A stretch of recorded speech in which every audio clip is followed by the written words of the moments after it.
We've prepared just a little bit of sort of video conferencing 201, leveling up. Before we jump in, we just want to, lay down some, just some stuff about, what this presentation is and what it isn't.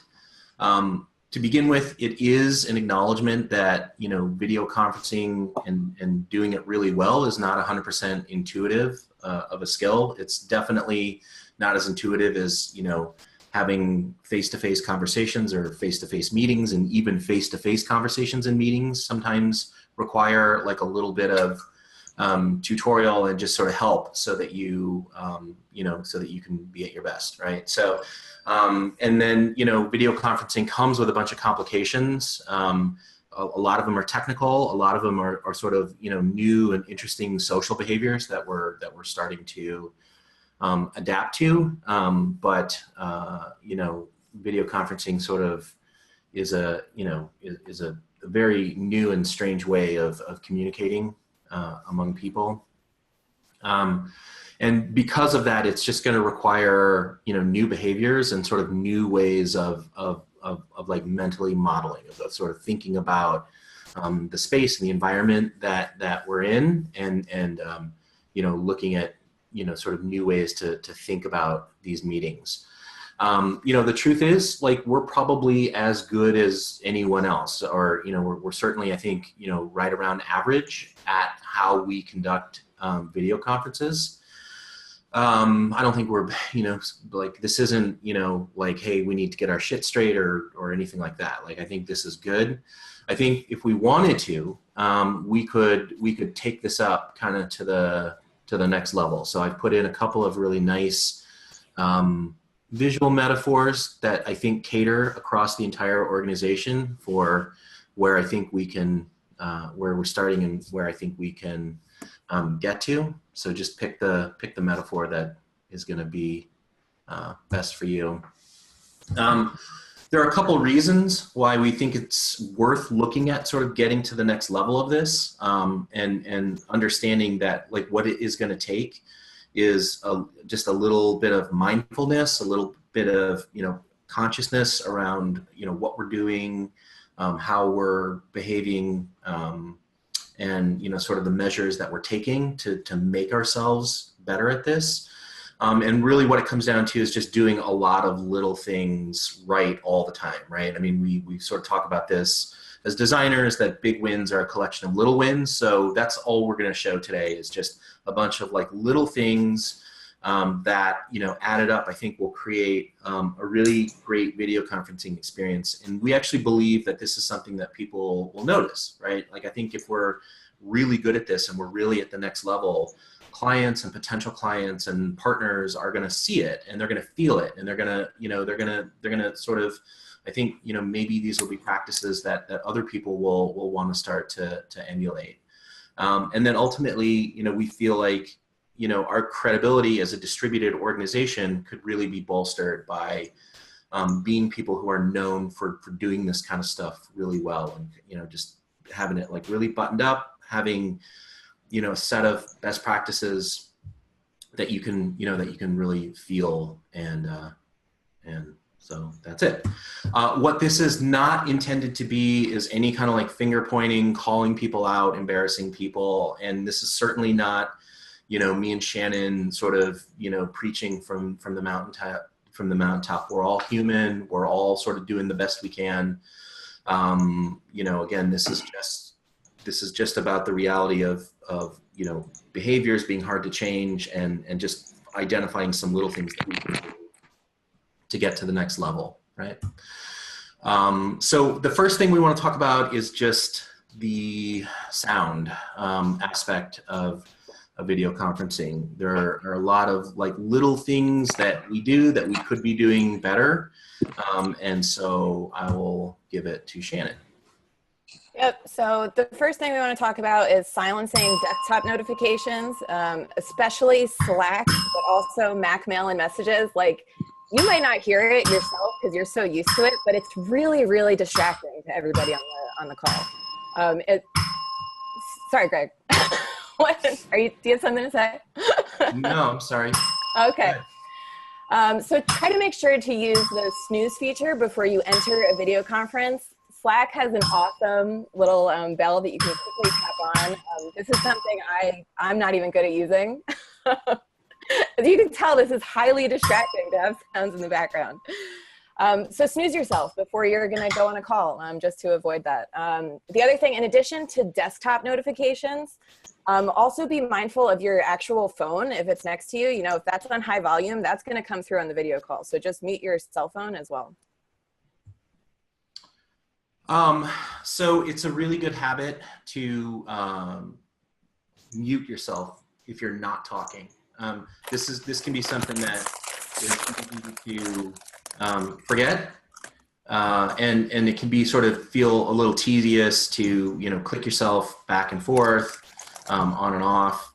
But it's really important, especially if you're in a noisy environment. One of the problems with video conferencing is little sounds that ordinarily would sort of dissipate in a large conference room actually get sort of collected by the microphone and then gunned, you know, out of these little speakers on everyone else's end. So little teeny tiny things like loud typing, munching Doritos, anything like that. And you know, if you're in a noisy background, you know, this can be really distracting. So one of the, you know, best pro tips that I found for Zoom is that a combination of Apple Shift and A will toggle your microphone on and off. And it's nicely positioned on your keyboard, so you can just do it with one hand. It's in a nice little cluster. And you know, if you can get in the habit of always trying to mute yourself unless you're talking, that would be a good step. Sorry, my mouth is full. Oh. All those corn chips. Next thing is getting a decent microphone. This really makes a huge difference in sound quality and clarity. The technical stuff, Greg might be able to speak a little more to, but your laptop mic is omnidirectional, and any decent mic will have a cardioid mode, which helps focus the sound. This is something, James, if you're still listening, that it might make sense to invest in the, you know, for everybody to get a decent microphone, just so we all have similar sound quality.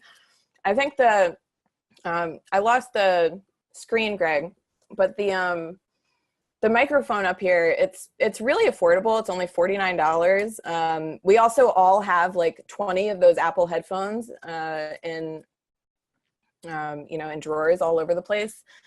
So you know, I use Bose headphones, which I find really helpful. And you know, the sound quality, just, you don't need to do anything. You could just talk normally and it picks up the. Well, hold on 1 second.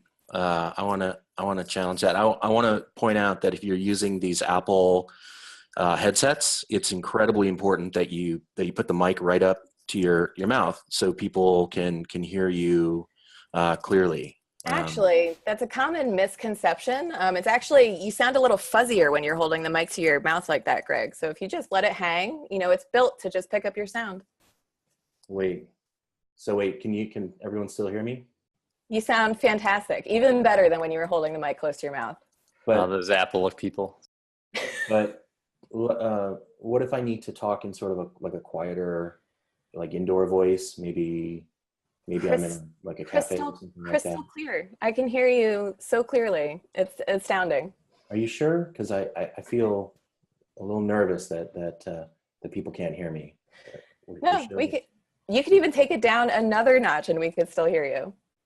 Are you saying that if I have to talk even lower, I don't need to put the microphone up to my mouth? Can still hear you perfectly. Oh my God. It's shocking. Okay. I know, technology. All right. I'm a believer. And then, is everyone now hearing my snowball again? Yeah, gosh, that's a nice microphone. It's a nice microphone, $50. Really, really good. All right, so now we're going to switch gears from talking about sound quality stuff and really get into more of the video, you know, where it's almost like a mini performance, you know, like people are looking at you. Even if you're looking at a screen share like we are now, you can still see people and you can see what people are doing. So we need to be really mindful of what's showing up on our screens, both ourselves as well as our notifications.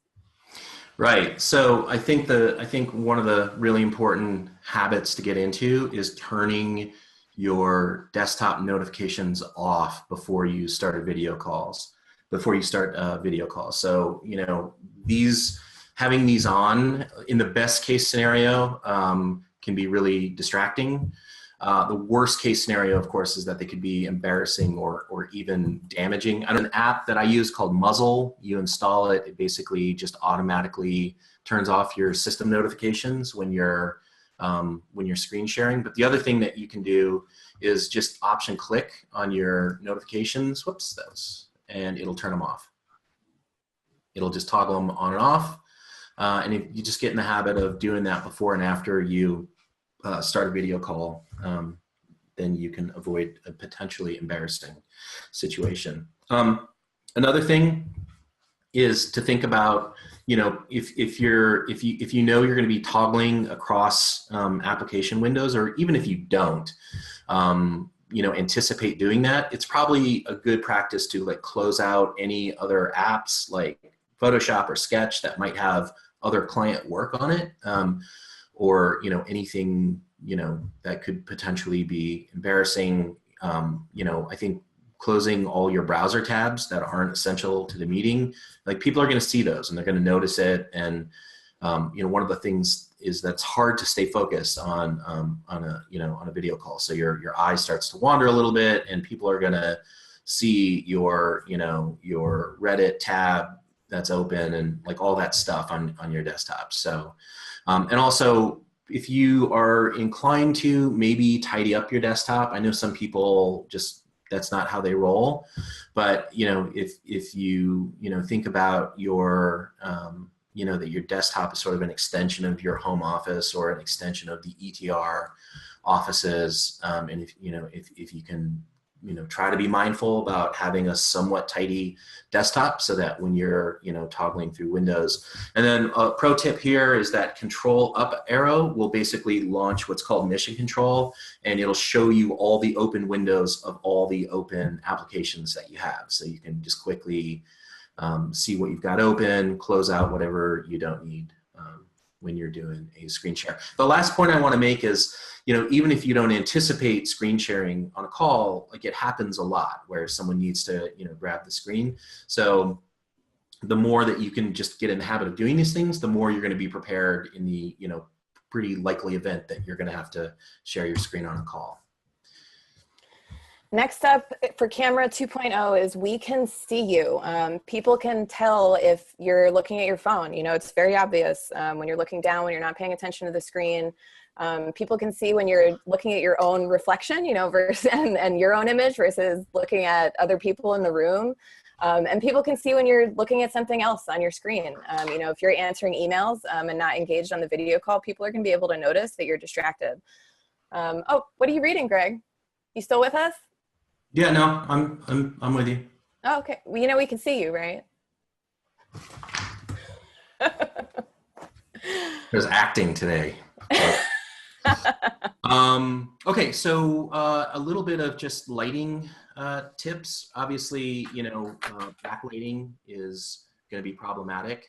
Even like a hotspot, like in this image, just a little bit of backlighting can sort of blow out the image and make it pretty unsavory. But sitting in front of a window or being terribly backlit, is also going to make you look horrible. The other thing it does is it causes the camera iris to sort of try to adjust and compensate for it. And as you move around and the light changes, it creates a really distracting image. So the other thing is just to make sure you have enough light. It doesn't have to be supermarket at midnight bright, but it should be fairly lit, so it doesn't look like you're in a horrible, sad dungeon. Get framed. So when you are on video, it's try to get it like to a straight angle, you know, so you're looking directly at the screen. Try to avoid situations where it's like an awkward up angle or like you're moving around your house and it gets like, it just can get a little weird. So be mindful of where your screen is pointing. And definitely don't take Zoom calls from bed. You know, just try to like be professionals and don't hop into bed and jump on a video call. Because you can tell when somebody's in bed on a video call. We know this because we literally were on a call with someone who was doing a software demo, and the dude was in a bed. It was in bed, and it was obvious that he was in bed, and horrifying that he was in his bed. So people will know. So you know, this is one where this can be really hard to detect on your end, but you have to have some awareness of your bandwidth situation. So, you know, if you're starting to freeze or stutter, or people are complaining that they're having a hard time hearing you, you got to turn your camera off right away. If you're noticing sort of multiple people breaking up and stuttering, then the problem is likely to be on your end, and you should turn off your camera. And then the pro tip here is that, you know, you should add a nice profile picture in your Zoom profile, so that if you have to turn your camera off, people can still see who it is that they're talking to. It's super easy to get that from the advanced features in the Zoom preferences. It'll take you over to your Zoom account in the web browser, and you can upload your profile picture. So look at me when I'm talking to you. You know the participant window, like where you can see everybody? The best placement for this is really along the top of your screen, just so you're always looking at it. You can move it to the side, but then you'll be looking over here a lot, and it's just, you can tell when somebody's looking sideways. So to like kind of fake eye contact, it's helpful to just keep that bar above. And also, you know, don't put it on the bottom of the screen. It's helpful to just keep that personal connection. And it looks like you're more engaged. And this is one of those really tricky things, right? Because it's sort of equally creepy if I look right into the camera and you know, talk right into the camera.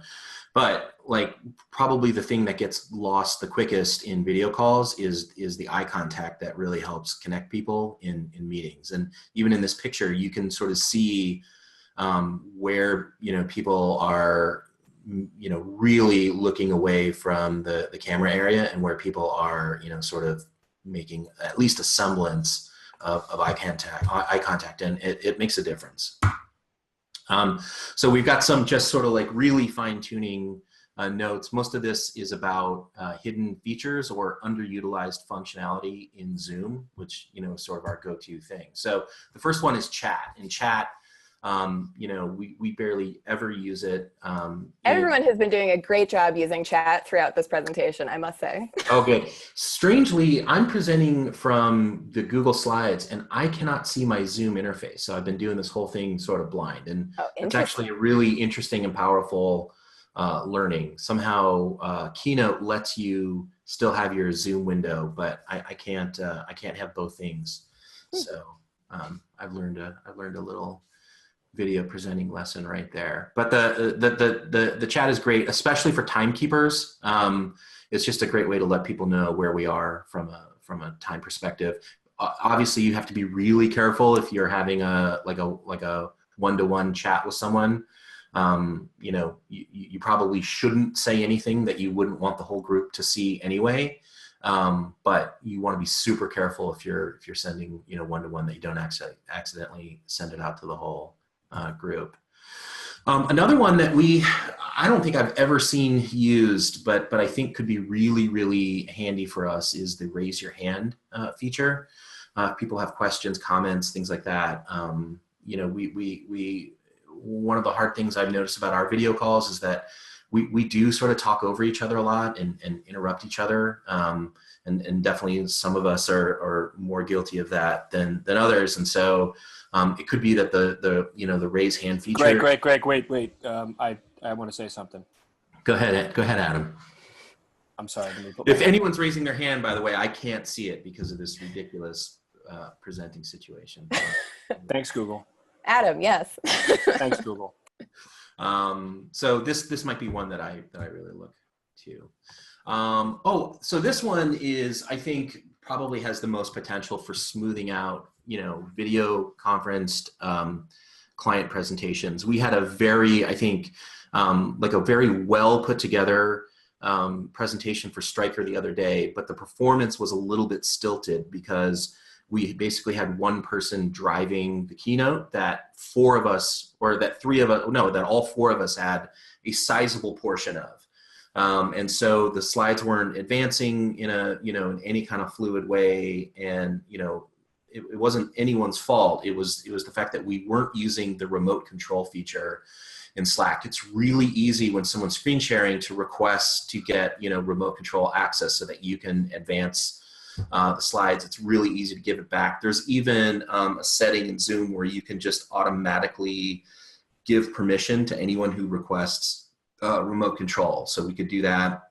And that transition and handoff might take a little bit of practice, but I think if we get good at it, those kinds of presentations where multiple people are taking a chunk of a, of a deck would get smoothed out significantly.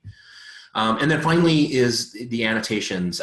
Allison Bright uses these really, really well and often and effectively.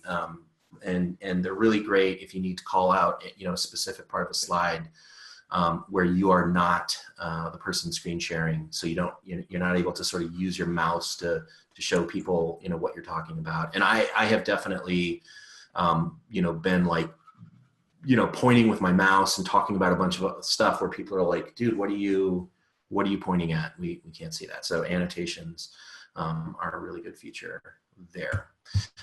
Some closing thoughts that I think Shannon wanted to take. Yep, so some final thoughts. Behavior is really hard to change. It's not easy to change our habits. This is a marathon, not a sprint. So I think we all need to just pick our battles. And I think it's fine if everyone decides to focus on different things. But we generally recommend picking like one, maybe two things that you want to try to change and just start working on integrating it into your habit. Once you get one nailed down, then move on to the next thing. If you try to change everything at once, it's just not going to stick. And then the last thing is we probably don't really need to police each other on this. We don't need to shame or call each other out. Let's just be supportive. And, if you remember like, hey, why don't you try annotations? I think helpful encouragement or reminders make sense, but we definitely don't want to do any finger pointing or shaming. Thanks.